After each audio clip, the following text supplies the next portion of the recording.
story of how the camel got his hump. It's a true story, and it happened just so. Long ago, in the high and far-off times, when the world was new and all, there was an undiscovered sandy desert. And in the middle of the undiscovered sandy desert lived a excruciatingly bad-tempered, conceited, lazy camel. He stood all day eating milkweed and prickles and things, gazing into a pool of water, admiring his long legs, his droopy eyelids and curvy neck. But he was particularly proud of his smooth, flat back.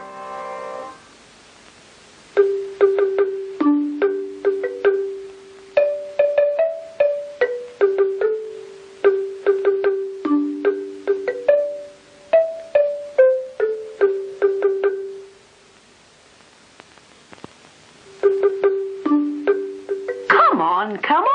It's time you put that back of yours into some proper work, said the horse on the first Monday morning of the world.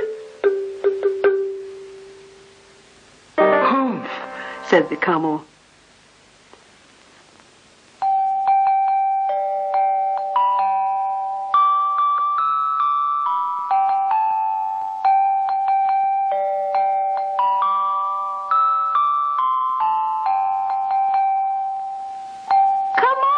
Camel, it's time you learn to fetch and carry, said the dog on the first Monday morning of the world. Humph, said the camel.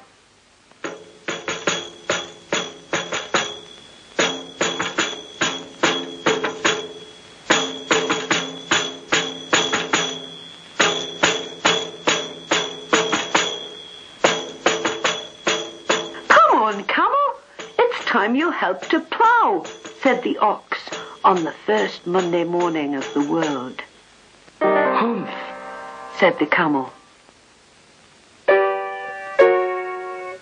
At the end of the first working day in the world, the man gathered the horse and the dog and the ox together and said, "Thank you all for working so hard.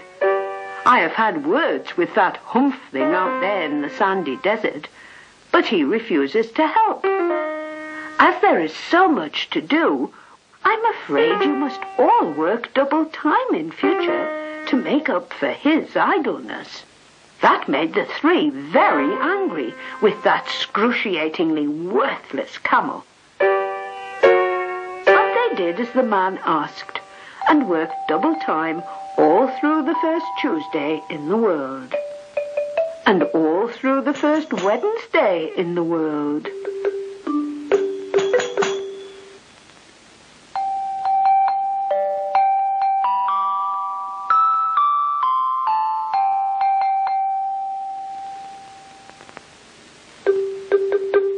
But by the first Thursday in the world, they were all very tired and very, very angry with that most excruciatingly conceited, idle humph thing out in the desert.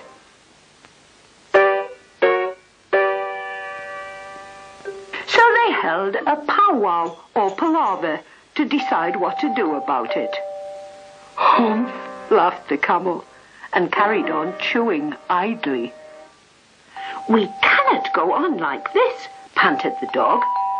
"If only the djinn in charge of all deserts were here, I'm sure he could help us."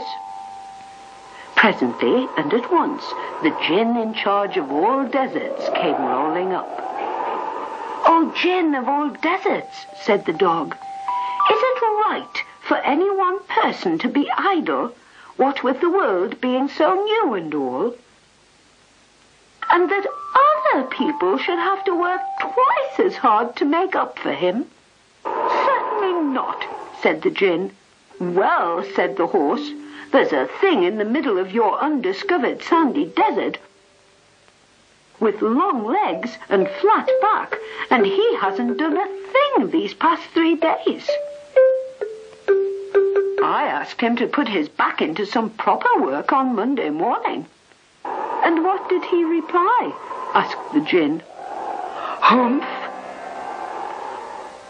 All he ever says is humph, said the dog. I asked him to help fetch and carry.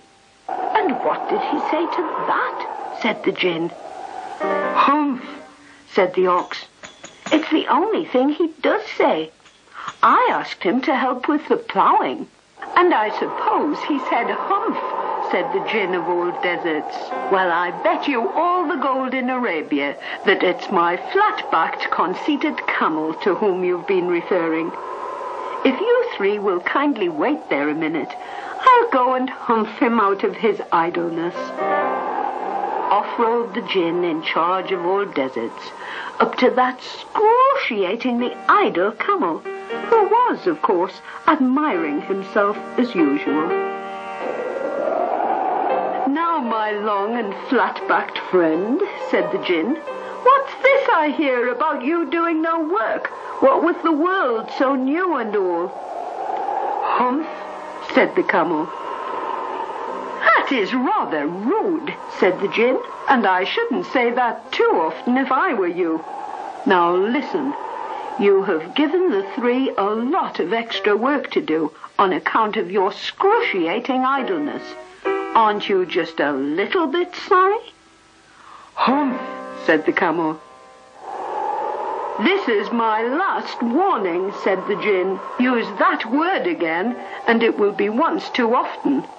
Now, how about putting in a good, honest day's work, like everyone else? And the camel said, humph, again. But it was indeed once too often. For the gin in charge of all deserts worked a great magic upon it.